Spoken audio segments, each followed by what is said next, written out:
¿Alguna vez has pensado que una simple fiesta universitaria podría cambiar tu vida para siempre? Una noche de diversión, amigos reunidos, música y risas. Fernanda Durán salió de la fiesta universitaria en la madrugada del 10 de abril de 1994. Caminaba junto a un compañero de estudio. Las luces del campus comenzaban a apagarse, pero Fernanda nunca regresó a su dormitorio. Y lo que un periodista reveló 22 años después desenterraría una verdad mucho más compleja de lo que nadie podría haber imaginado. Pero antes de llegar a ese momento que cambió todo, regresemos al principio, al día que la vida de una familia se destrozó para siempre. Abril de 1994, Veracruz, México. Fernanda Durán era una estudiante universitaria llena de vida y sueños. A sus 21 años, cursaba sus estudios en una universidad de la región, lejos de casa, pero cerca de sus amigos y de un futuro brillante que la esperaba. Era una joven responsable, dedicada a sus clases, querida por sus compañeros. Una hija ejemplar para sus padres, Arturo y María, quienes vivían en otra zona del estado. Cada semana, Fernanda llamaba a casa sin falta. ¿Cómo están, mamá? ¿Cómo está papá? Su voz siempre traía alegría al hogar de los Durán. Era su ritual, su conexión con la familia, su forma de decir estoy bien, no se preocupen. La noche del 9 de abril de 1994 comenzó como cualquier otra noche universitaria. Había una fiesta en el campus, música, amigos, el ambiente festivo típico de una celebración estudiantil. Fernanda asistió con algunos compañeros. Bailó, rió, disfrutó de la noche. Todo parecía normal, todo parecía seguro. Pero lo que nadie sabía era que esta sería la última noche que alguien vería a Fernanda con vida. En la madrugada del 10 de abril de 1994, la fiesta universitaria en la región llegaba a su fin. Fernanda fue vista por última vez alejándose del área del evento. Caminaba junto a Luis, un compañero de estudios, mientras las luces del campus comenzaban a apagarse, marcando el cierre de una noche que, sin que nadie lo supiera entonces, cambiaría el curso de muchas vidas para siempre en la comunidad.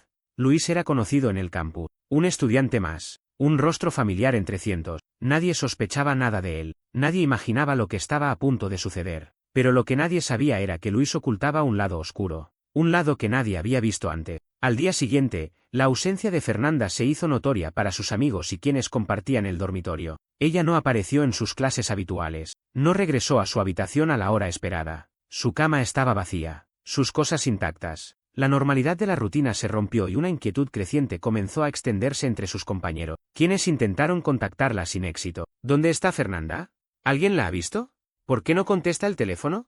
Las preguntas se multiplicaban, pero las respuestas no llegaban. Una amiga de Fernanda comentó, pensamos que se había quedado con alguien o que se fue a casa. Pero nunca nos respondía los mensajes y eso era muy raro en ella. Es como si Dios la hubiera borrado de la tierra ese día. La preocupación escaló rápidamente, llevando a sus amigos a alertar a la administración de la residencia estudiantil. Los responsables de la universidad, al no lograr ubicarla, se vieron obligados a comunicarse con sus padres, Arturo y María, quienes residían en otra zona. El mensaje de la universidad fue un presagio inquietante, encendiendo una alarma en la familia. Su hija no ha regresado al dormitorio, no ha asistido a clases. ¿Está con ustedes? Arturo y María sintieron que el mundo se detenía. Su hija siempre llamaba, siempre avisaba. Algo estaba terriblemente mal. Nadie estaba preparado para lo que vendría. 3 días después de la última vez que fue vista, el 13 de abril de 1994, Arturo y María Durán presentaron formalmente una denuncia por la desaparición de su hija ante las autoridades. Este acto marcó el inicio oficial de una búsqueda que se extendería por décadas, transformando la vida de la familia en una espera interminable por respuestas, por cualquier señal de Fernanda.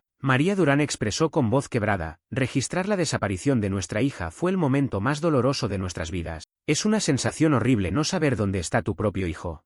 Es un dolor que no se quita. Inmediatamente, la seguridad universitaria y la policía estatal de la región iniciaron una investigación. Los esfuerzos iniciales se centraron en recopilar testimonios de los amigos de Fernanda y de otros asistentes a la fiesta, buscando cualquier detalle que pudiera arrojar luz sobre las últimas horas de la joven. Cada conversación era una esperanza y una frustración para los investigadores. Luis fue rápidamente identificado como la última persona vista junto a Fernanda. El nombre que cambiaría todo. El hombre que tenía las respuestas. Los investigadores lo interrogaron extensamente, pero él negó categóricamente tener conocimiento sobre el paradero de la estudiante. Yo la dejé en su dormitorio. Ella estaba bien cuando me fui.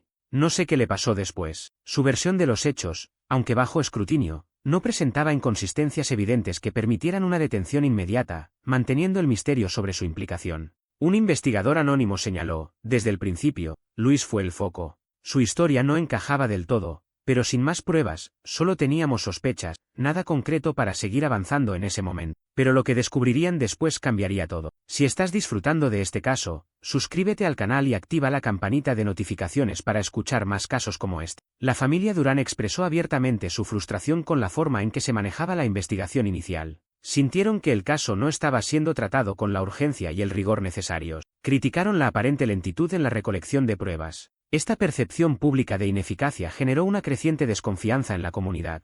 ¿Por qué no arrestaban a Luis? ¿Por qué no buscaban más? ¿Dónde estaba su hija? Mientras tanto, voluntarios de la comunidad se unieron a los familiares en búsquedas exhaustivas. Recorrieron las áreas cercanas al campus y las diversas rutas que Fernanda podría haber tomado, incluidas algunas zonas con senderos apartados. A pesar de los esfuerzos incansables y la dedicación de muchos, las horas se convirtieron en días sin que apareciera ningún rastro significativo de la estudiante. Arturo Durán declaró: cada día que pasaba sin noticias, la esperanza se debilitaba. La inacción de algunos nos dolía, pero la ayuda de la gente era un bálsamo para el alma. En junio de 1994, 2 meses después del suceso, algo extraordinario sucedió. Perros especializados en detección de restos humanos fueron llevados al campus. Al inspeccionar los dormitorios, los animales alertaron con vehemencia sobre la presencia de un olor a descomposición en el cuarto de Luis. Este fue un indicio poderoso que reavivó las esperanzas de un avance en el caso, señalando directamente al sospechoso. Los perros no se equivocaban. Ladraban insistentemente, rascaban el suelo. Algo había estado allí, algo terrible. A pesar de la contundente señal de los perros, una minuciosa revisión posterior del cuarto de Luis no logró revelar ninguna evidencia física concluyente que pudiera sustentar un arresto. La ausencia de un cuerpo o de cualquier otro rastro tangible dejó a los investigadores en un callejón sin salida. Luis permaneció en libertad, sin ser formalmente acusado, dejando a la familia Durán en un limbo de dolor e incertidumbre. ¿Cómo era posible?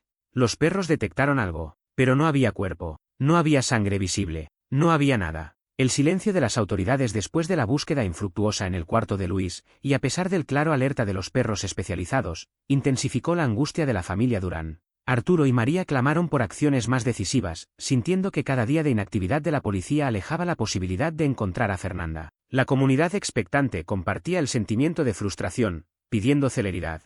Lo que nadie imaginaba era que pasarían décadas antes de que la verdad saliera a la luz. Arturo y María, con una fuerza inquebrantable, iniciaron una campaña pública masiva. Distribuyeron carteles y panfletos por toda la región, estampando el rostro de Fernanda y ofreciendo una recompensa considerable por cualquier información que pudiera llevar a su paradero. Su persistencia era un testimonio conmovedor de su amor y desesperación, manteniendo viva la búsqueda en la conciencia colectiva. El rostro de Fernanda estaba en todas partes, en postes de luz, en tiendas, en plazas públicas. ¿Has visto a Fernanda Durán? María Durán, en una declaración pública, expresó: no vamos a parar hasta que sepamos dónde está nuestra hija. Solo pedimos una señal, un rastro. Con la ayuda de Dios la encontraremos. En ese periodo de intensa búsqueda, una excolega de Fernanda se presentó a los investigadores. Relató una historia sobre una discusión previa entre la estudiante y un exnovio, quien era conocido por su actitud posesiva y un temperamento volátil. La nueva pista ofreció una breve chispa de esperanza, sugiriendo un posible camino a seguir, un nuevo sospechoso a considerar.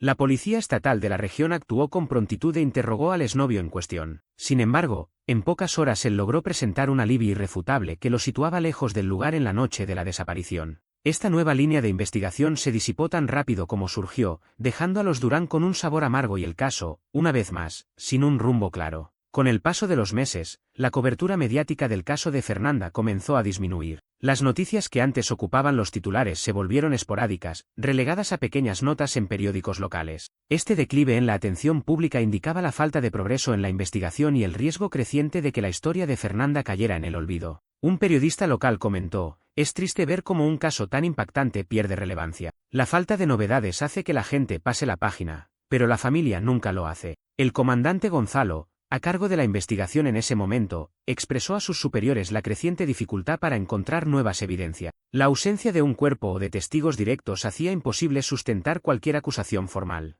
La carpeta del caso, a pesar de sus voluminosas páginas, parecía contener un vacío infranqueable, un silencio que pesaba sobre todos. Mientras la investigación se estancaba, Luis fue observado retomando su rutina universitaria con una normalidad que resultaba inquietante. Su aparente indiferencia ante el prolongado desaparecimiento de Fernanda alimentó las desconfianzas entre sus compañeros y, aún más dolorosamente, entre la familia de la estudiante, quienes lo veían como el último eslabón de la verdad.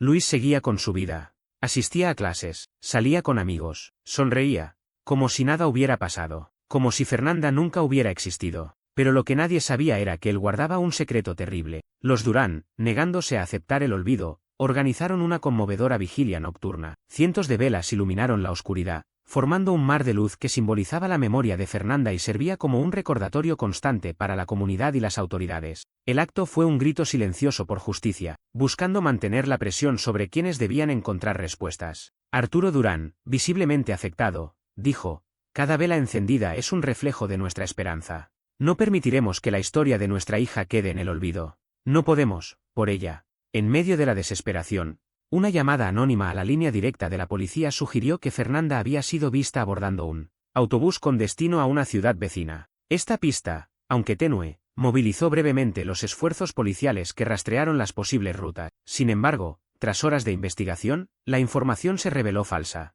sumando otra desilusión más a la larga lista de frustraciones. Finalmente, con la ausencia de nuevas pruebas contundentes y el agotamiento de todas las pistas examinadas, la investigación de Fernanda Durán fue oficialmente clasificada como un caso frío. Esta decisión, emitida años después del suceso, representó un golpe devastador para la familia, congelando cualquier atisbo de esperanza que les quedaba y dejando el paradero de Fernanda como un misterio insondable. En ese momento, nadie imaginaba que 22 años después, la verdad finalmente saldría a la luz. Los años que siguieron a la clasificación del caso como frío estuvieron marcados por un profundo luto y la inquebrantable persistencia de Arturo y María Durán. A pesar de la inacción oficial y el olvido progresivo de la comunidad, la pareja mantuvo viva la esperanza, aferrándose a cualquier señal o recuerdo de su hija. El tiempo avanzaba inexorablemente, pero su búsqueda nunca cesó. Los años pasaban como páginas de un libro interminable. Cada cumpleaños de Fernanda era un recordatorio doloroso, cada Navidad, una celebración incompleta, cada día, una espera sin fin. 6 años después de su desaparición, el 10 de abril de 2000, Fernanda Durán fue legalmente declarada sin vida.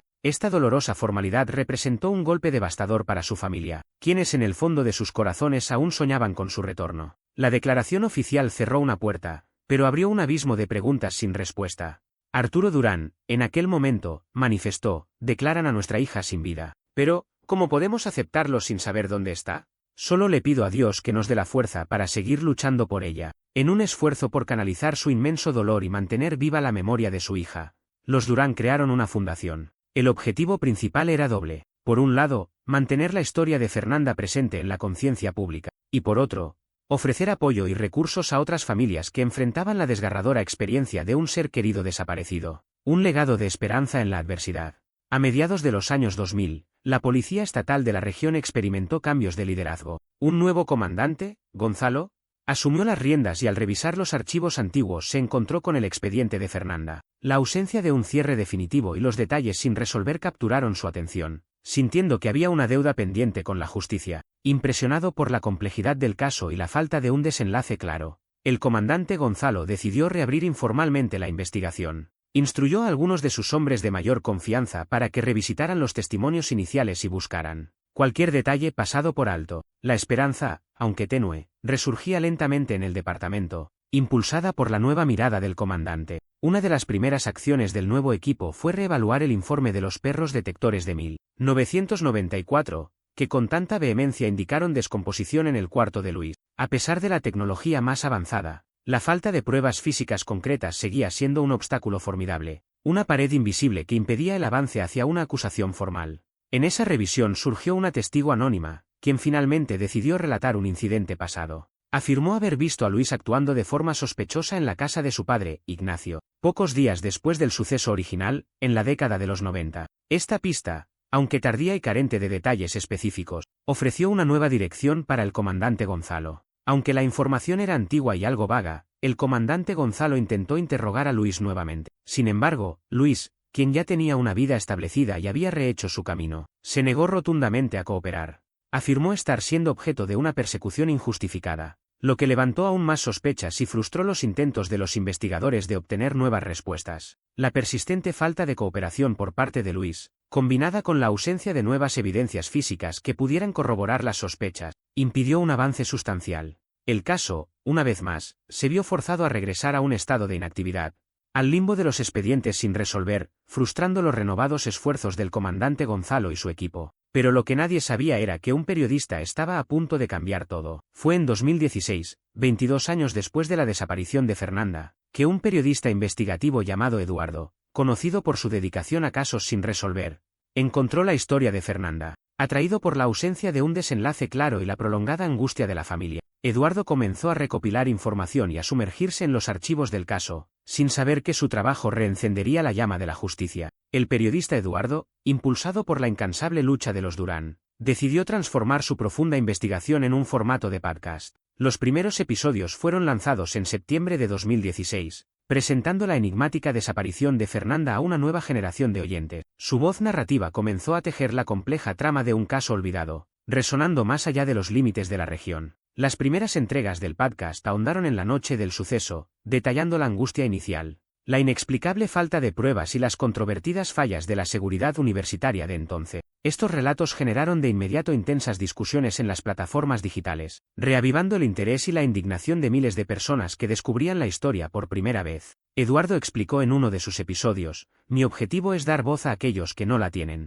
y la historia de Fernanda es un grito silencioso que necesita ser escuchado". Lo que descubrió Eduardo cambiaría todo para siempre. Con el avance de su proyecto, Arturo y María Durán concedieron una entrevista profundamente emotiva a Eduardo para el podcast. En ella compartieron la ininterrumpida agonía de más de 2 décadas y el devastador impacto que la ausencia de Fernanda había tenido en cada aspecto de sus vidas. Su testimonio tocó fibras sensibles, revelando la profundidad de su dolor inquebrantable. Impulsado por la necesidad de nuevas perspectivas, Eduardo revisitó el campus universitario donde Fernanda estudiaba. Se dedicó a buscar a exalumnos y empleados que pudieran tener recuerdos olvidados o visiones diferentes sobre los acontecimientos de 1994, esperando desenterrar alguna pieza del rompecabezas que permaneciera oculta por el paso del tiempo y el olvido. Fue entonces cuando una antigua colega de dormitorio de Fernanda, que no había sido interrogada en la investigación original, contactó a Eduardo. Ella reveló detalles sobre un comportamiento extraño de Luis en las semanas previas a la desaparición. Información que nunca antes había sido compartida con las autoridades y que arrojaba una nueva sombra de sospecha sobre el principal sospechoso. Eduardo intentó contactar a Luis para obtener su versión de los hechos, pero sus esfuerzos resultaron infructuosos. Luis se negó rotundamente a hablar, respondiendo a los mensajes del periodista con hostilidad.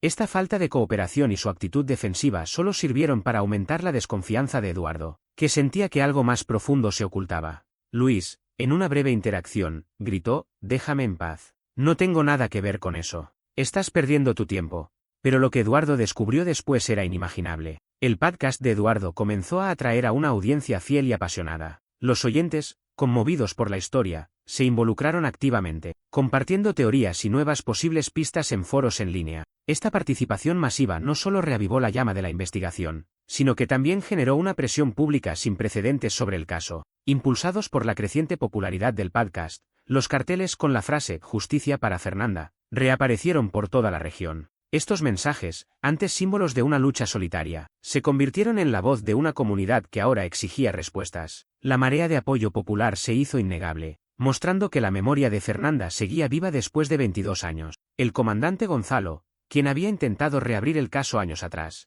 no pudo ignorar el renovado interés público. Aunque inicialmente escéptico ante la influencia de un medio no tradicional, pronto percibió el aumento de las nuevas informaciones anónimas que llegaban a la delegación, claramente direccionadas por la repercusión del podcast de Eduardo. El interés renovado y la afluencia de pistas inéditas, ahora impulsadas por la plataforma de Eduardo, forzaron al comandante Gonzalo a reconsiderar seriamente la clasificación de caso frío. Se hizo evidente que la historia de Fernanda Durán, lejos de estar sepultada en el pasado, exigía una reevaluación exhaustiva y la reactivación formal de la investigación. El comandante Gonzalo, ahora con recursos renovados y un mandato judicial debidamente obtenido, ordenó una discreta vigilancia sobre Luis y su padre, Ignacio. La esperanza era que al observar sus movimientos y rutinas pudieran detectar algún comportamiento anómalo que, después de tantos años, pudiera finalmente quebrar el muro de silencio que rodeaba el caso. La operación se mantuvo en estricto secreto. Por su parte, el periodista Eduardo recibió un correo electrónico anónimo que detallaba un incidente no reportado previamente. Según la información, Luis habría actuado de forma agresiva con otra estudiante en una fiesta diferente, años antes de que Fernanda desapareciera. Este detalle crucial sugería un patrón de comportamiento preocupante que no había salido a la luz en la investigación inicial. El periodista se puso en contacto con esta nueva testigo, quien accedió a relatar su experiencia. Ella contó cómo Luis se tornó violento al ser rechazado, mostrando una agresividad inesperada. Su testimonio, detallado y creíble, proporcionó un elemento que se alineaba inquietantemente con las sospechas que pesaban sobre Luis desde el inicio del caso. La testigo afirmó: fue aterrador. Me di cuenta de que su rechazo no era algo que él tolerara bien. Sentí que podía haber ocurrido algo grave si no me hubiera escapado en ese momento. Por la gracia de Dios, logré huir. Las nuevas informaciones recopiladas por el podcast de Eduardo no tardaron en llegar a manos del comandante Gonzalo. Las usó para fortalecer el perfil de Luis como un individuo con un historial de reacciones agresivas ante ciertas situaciones. El comandante vio en estos reportes la validación de sus propias sospechas, dándole un impulso crucial a la investigación. Durante la vigilancia encubierta, un equipo de la policía notó algo inusual en la propiedad de Ignacio, el padre de Luis. Observaron que Ignacio realizaba reparaciones extensas en el terrazo de su casa, en una zona que a simple vista parecía haber sido removida recientemente. Los trabajos eran prolongados e intensivos, lo que levantó una bandera roja para los agentes. ¿Por qué reparar el terrazo ahora? ¿Por qué después de tantos años? ¿Qué estaba ocultando? Los investigadores decidieron ir más allá, analizando fotos aéreas antiguas de la propiedad de Ignacio y comparándolas meticulosamente con imágenes actuales. El objetivo era identificar cualquier alteración significativa en la estructura del terrazo a lo largo de los años. Buscaban pruebas de que la actividad de Ignacio era más que una simple renovación, sino un intento de encubrir algo. Un agente comentó a su superior: la forma en que movieron el terreno y la cantidad de material usado para los arreglos no parece una obra común. Hay algo extraño que no encaja en esa parte del terrazo. El comandante Gonzalo, con base en la persistencia del podcast de Eduardo, los nuevos testimonios que surgían y la observación de las inusuales actividades de Ignacio, tomó una decisión trascendental. Consideró que había motivos suficientes para solicitar una orden de búsqueda más exhaustiva para la casa de la familia,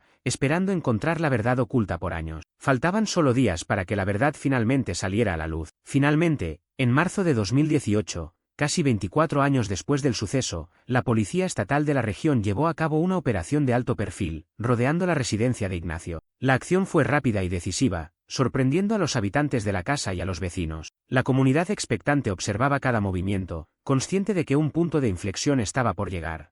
Un vecino dijo: fue un gran despliegue. Nunca pensamos que después de tanto tiempo la policía volvería a esa casa con tanta gente y tantos equipos. En esta ocasión, Georadar y perros especializados en detección de restos humanos fueron nuevamente desplegados. Sin embargo, a diferencia de la primera vez, contaban con tecnología más avanzada y un enfoque más preciso. Se concentraron específicamente en el área del terrazo donde las reformas de Ignacio habían sido observadas, guiados por la combinación de pistas tecnológicas y testimoniales. Los perros emitieron múltiples y fuertes alertas bajo el terrazo, indicando una alta probabilidad de la presencia de restos humanos descompuestos. Este momento crucial creó una intensa expectativa entre los investigadores y la familia Durán, quienes esperaban ansiosamente los resultados. El silencio se rompió por la esperanza y una excavación se hacía inevitable. El equipo forense, siguiendo las precisas alertas de los perros detectores y las lecturas del georradar, comenzó una meticulosa excavación bajo el terrazo de la casa de Ignacio. La operación se llevó a cabo en presencia de Luis y su padre, quienes observaban el proceso con una mezcla de tensión y aparente indiferencia. Cada palada de tierra era un paso más hacia la posible verdad oculta por décadas. Muestras de tierra de diversas profundidades de la zona excavada fueron cuidadosamente recolectadas por los especialistas. Estas muestras fueron selladas y enviadas de inmediato a un laboratorio especializado para su análisis. La espera de los resultados se convirtió en un tormento silencioso para todos los involucrados, ya que representaban la clave para un posible avance significativo en el caso. Un agente de la policía comentó a sus colegas: esta es la prueba que hemos esperado por 24 años. Si hay algo aquí, finalmente tendremos respuesta. Que Dios nos guíe para hacer justicia. El comandante Gonzalo, consciente de la delicadeza del momento, mantuvo a la familia Durán informada sobre el progreso de la búsqueda. Intentó manejar sus expectativas y prepararlos para las posibles revelaciones, ya fueran buenas o devastadoras. La comunicación constante era un intento de mitigar la angustia de Arturo y María, quienes vivían cada hora con el corazón en un puño. Luis e Ignacio fueron trasladados a la estación para ser interrogados por separado. Ambos mantuvieron firmemente sus negaciones, asegurando que las reformas en el terrazo eran simplemente trabajos de mantenimiento rutinarios y que no tenían ninguna relación con el caso. Sus historias, aunque bajo presión, no se quebraban, aumentando la frustración de los investigadores. Luis declaró con firmeza: soy inocente. Estas son solo obras en mi casa. No tengo nada que ver con la desaparición de Fernanda. La tensión en el aire se hizo palpable mientras todos aguardaban los resultados de los análisis forenses de las muestras de tierra. Esos análisis podían por fin proporcionar la evidencia física concreta que había eludido a la investigación. Durante más de 2 décadas, cada minuto que pasaba era una eternidad de incertidumbre, con la justicia pendiendo de un hilo. Eduardo, el periodista, siguió de cerca todos los acontecimientos y dedicó un episodio urgente de su podcast a la operación en la casa de Ignacio. Informó a su audiencia global sobre cada detalle conocido de la búsqueda, manteniendo el interés público en su punto álgido y la presión sobre las autoridades para que no cejaran en su empeño. Las palabras que salieron del laboratorio cambiarían todo para siempre. Finalmente, el laboratorio forense entregó los resultados. Confirmaron la detección de sangre humana en las muestras de tierra. Este hallazgo indicaba de manera irrefutable que un cuerpo en descomposición había estado enterrado bajo el terrazo de la propiedad. La noticia fue un estruendo, un golpe contundente que sacudió los cimientos de la investigación. Esta revelación, tan esperada como temida, proporcionó la primera prueba física irrefutable que ligaba directamente la propiedad de Ignacio con el misterioso suceso de Fernanda. Después de años de especulaciones y sospechas, la evidencia tangible emergió de la tierra, cambiando por completo el panorama del caso. El comandante Gonzalo informó a los padres de Fernanda: hemos encontrado evidencia, sangre humana en la propiedad de Ignacio. Esto lo vincula directamente con la presencia de un cuerpo allí. Con la evidencia de sangre en mano, la policía obtuvo de inmediato las órdenes de arresto para Luis e Ignacio. Luis fue acusado de un fatal desenlace, mientras que Ignacio fue imputado por complicidad al presuntamente ayudar a ocultar el cuerpo. La ley finalmente se ponía en marcha con bases sólidas después de un largo periodo de estancamiento. El 13 de abril de 2018, exactamente 24 años después de la denuncia original, Luis e Ignacio fueron arrestados en sus respectivas residencias. Este momento, cargado de dramatismo, conmovió profundamente a la comunidad, marcando el fin de una prolongada incertidumbre y el inicio de una nueva fase en la búsqueda de justicia.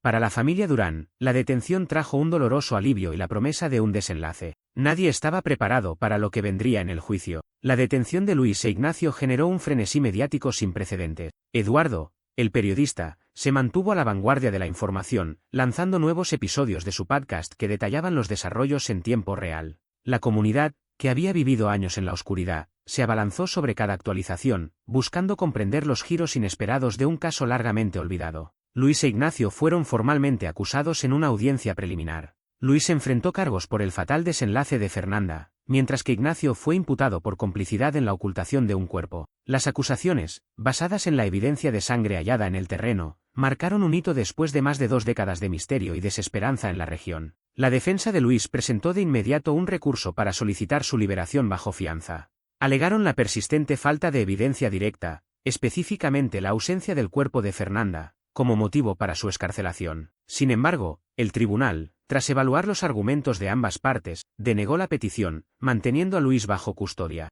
El abogado de Luis afirmó: sin un cuerpo, las acusaciones carecen de la solidez necesaria. No hay prueba concluyente de lo que ocurrió, solo especulaciones y viejas sospechas. Arturo y María Durán, en un conmovedor encuentro con la prensa, expresaron un complejo torbellino de emociones. Sintieron un cierto alivio al ver a los sospechosos tras las rejas, pero también el dolor punzante de la verdad que comenzaba a emerger.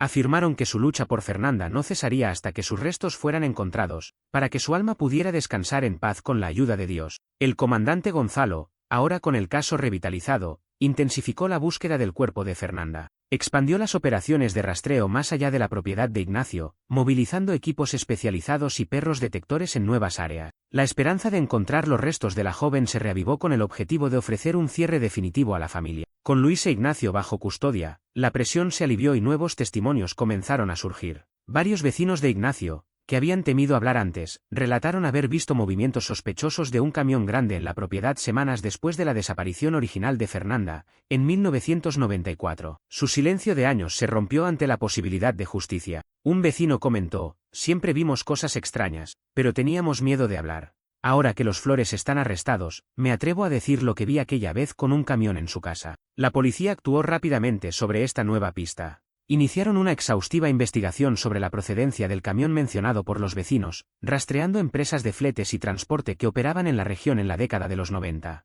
Cada compañía y cada registro de la época fue revisado meticulosamente, buscando una conexión con los sospechosos. Durante la investigación, contactaron a una antigua empleada de una transportadora local. Después de un esfuerzo considerable por recordar, ella logró evocar una solicitud de Luis hecha en el año de 1994 para que descartaran una gran cantidad de escombros de construcción en un lugar remoto. Su memoria se convirtió en una pieza clave en el rompecabezas. Con esta nueva dirección, los investigadores se dirigieron al área indicada por la exempleada, una zona rural apartada y poco transitada. A pesar de la precisión de la pista, Una búsqueda inicial en el lugar no reveló vestigios inmediatos que confirmaran la presencia de restos mortales. El vasto terreno dificultaba la labor, pero la determinación policial se mantuvo firme. El caso, con la recolección de pruebas indirectas y la incorporación de nuevos testimonios, avanzó hacia la fase de juicio. La fiscalía se preparó para presentar su argumento, confiando en que las evidencias circunstanciales y los múltiples relatos conectarían los puntos, incluso sin la ubicación física del cuerpo de Fernanda.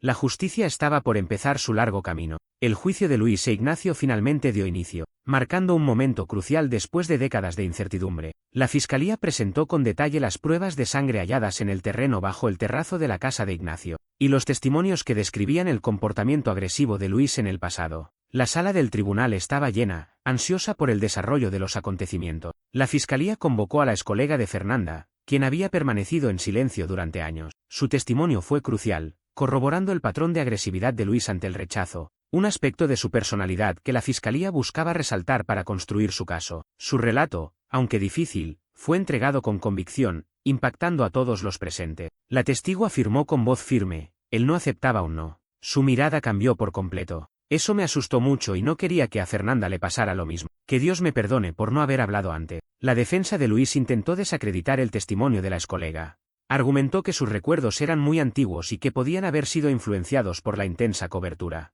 mediática del caso. Buscaron sembrar dudas en la mente del jurado, sugiriendo que la memoria de la testigo no era completamente fiable después de tanto tiempo, ni en ese momento de tanta información circulando. La defensa de Ignacio, por su parte, sostuvo que el músico jubilado no tenía conocimiento alguno de lo que supuestamente estuvo enterrado bajo su terrazo. Insistieron en que los trabajos realizados eran reparaciones rutinarias, sin ninguna intención de ocultar nada. Procuraron desvincularlo por completo de las acciones de su hijo, presentándolo como un padre ajeno a los hechos. Un especialista en suelo forense fue llamado a testificar. Ofreciendo una explicación técnica crucial, detalló la probabilidad de que los restos de Fernanda hubieran sido removidos de la zona bajo el terrazo en algún momento posterior a 1994, antes de que la evidencia de sangre fuera descubierta. Su testimonio aclaró la aparente inconsistencia de no encontrar un cuerpo en el lugar. Eduardo, el periodista, cuyo podcast había revivido el caso, fue llamado a testificar. Proporcionó detalles sobre cómo su investigación había impulsado la reapertura del caso y el surgimiento de nuevas pistas que finalmente llevaron a los arrestos. Su testimonio resaltó el poder de la investigación independiente para la búsqueda de la justicia. Eduardo comentó en el estrado: mi trabajo solo consistió en hacer preguntas que nadie había hecho en 24 años. La verdad siempre busca su camino para salir a la luz. A veces solo necesita una pequeña ayuda. La defensa de Luis presentó un alibi alternativo para la noche del suceso, afirmando que él había dejado la fiesta con otro grupo de amigos. Sin embargo, este testimonio carecía de solidez, ya que los supuestos amigos nunca fueron localizados para confirmar su versión. La falta de verificación debilitó significativamente esta línea de argumentación. El comandante Gonzalo también fue interrogado sobre los errores de la investigación inicial de 1994. Reconoció las limitaciones de los recursos y la tecnología de la época, pero defendió la validez de las nuevas pruebas y la persistencia de su equipo para llevar el caso a juicio. Su honestidad sobre el pasado no restó valor a la dedicación actual. Arturo y María Durán, los padres de Fernanda, hicieron declaraciones emocionadas durante el juicio. Su dolor era palpable mientras apelaban por justicia y el fin de los 24 años de agonía. Sus palabras resonaron en la sala, recordando a todos la vida que se perdió y el inquebrantable amor de una familia que nunca se rindió. Finalmente, el jurado se retiró para su deliberación, mientras la comunidad de la región de Veracruz aguardaba ansiosamente el veredicto. El destino de Luis e Ignacio y la posibilidad de que la justicia finalmente fuera alcanzada para Fernanda pendían de un hilo, encapsulando décadas de esperanza y sufrimiento en la espera de una decisión. Mientras el jurado deliberaba, una ola de ansiedad palpable recorrió la comunidad y la vasta audiencia del podcast de Eduardo. Todos estaban pegados a sus radios y pantallas, siguiendo cada actualización en la tensa espera de un veredicto que pondría fin a 24 años de incertidumbre o la prolongaría indefinidamente. La defensa de Ignacio hizo un último y desesperado alegato. Intentaron desvincular por completo al músico jubilado de las acciones de su hijo, presentándolo como un padre ingenuo que había sido manipulado por Luis. Su argumento buscaba sembrar la duda sobre su complicidad, esperando que el jurado lo viera como una víctima de las circunstancias. El abogado defensor de Ignacio afirmó: mi cliente es un padre, no un criminal. Su único error fue confiar en su hijo.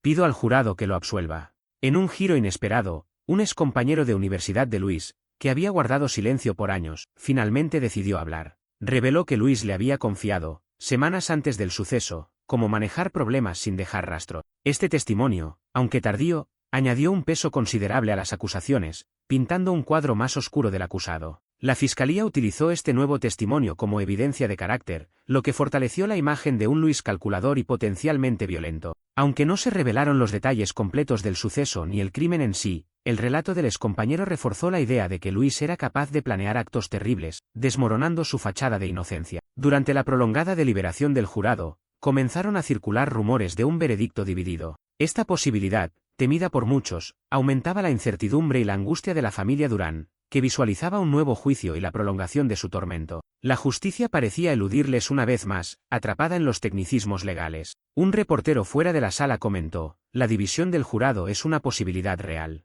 Eso significaría más tiempo, más dolor para la familia Durán. Es una situación muy difícil para todos, pero confiamos en la ley». Arturo y María Durán fueron vistos visiblemente abatidos durante esos días de espera. A pesar del cansancio y el dolor acumulado por más de 2 décadas, mantuvieron una tenue pero firme esperanza. Confiaban en que después de tanto tiempo, la justicia finalmente estaba a punto de alcanzar a su hija, creyendo que la verdad saldría a la luz por la gracia de Dios. Eduardo dedicó un episodio especial de su podcast a la tensión que reinaba sobre el tribunal. Analizó minuciosamente las principales evidencias presentadas y los argumentos finales de ambas partes, ofreciendo a su audiencia una perspectiva profunda del drama legal. Su narración mantuvo a miles de oyentes en vilo, ansiosos por el desenlace. En un desarrollo de último minuto, la fiscalía intentó introducir una antigua foto de la casa de Ignacio tomada por un vecino en 1995. La imagen mostraba una pequeña pila de tierra removida cerca del terrazo, lo que la fiscalía argumentó como una prueba más del encubrimiento. La defensa se preparó para contrarrestar este nuevo ataque. La defensa protestó enérgicamente contra la admisión de la nueva evidencia fotográfica.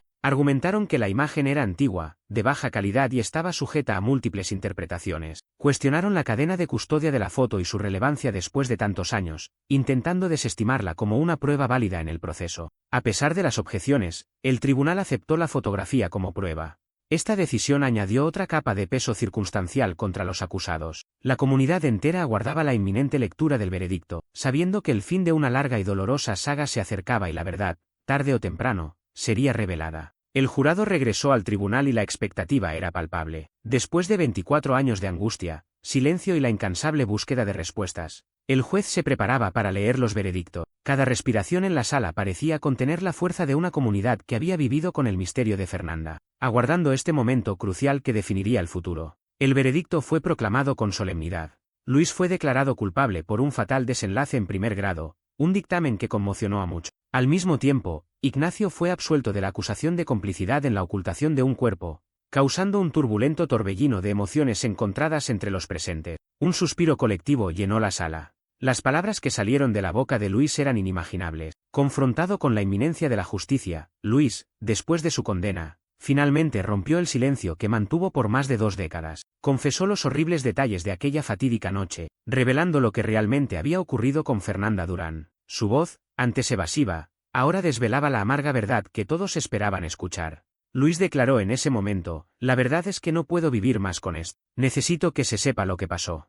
Que Dios me perdone, pero yo le quité la vida a Fernanda». Luis admitió que en su habitación del dormitorio intentó una agresión íntima contra Fernanda, y durante ese ataque le causó un golpe grave que acabó con su vida. La frialdad de su relato contrastaba con la magnitud del acto, dejando a la audiencia en un estado de shock por la cruda revelación de los acontecimientos. Continuó describiendo cómo, con la ayuda de su padre Ignacio, el cuerpo de Fernanda fue inicialmente enterrado bajo el terrazo de la casa familiar en una zona cercana. Posteriormente, los restos fueron removidos de ese lugar y trasladados a un sitio desconocido. Este detalle confirmó la sospecha sobre la participación de Ignacio en la ocultación inicial, aunque él fuera absuelto por falta de pruebas concluyentes. El 10 de marzo de 2020, Luis fue formalmente sentenciado a 50 años de prisión, la pena máxima para un fatal desenlace calificado en la región. Su destino quedó sellado por la justicia, marcando el fin de un largo proceso legal. La sentencia fue un recordatorio de que incluso después de años, los crímenes pueden encontrar su resolución.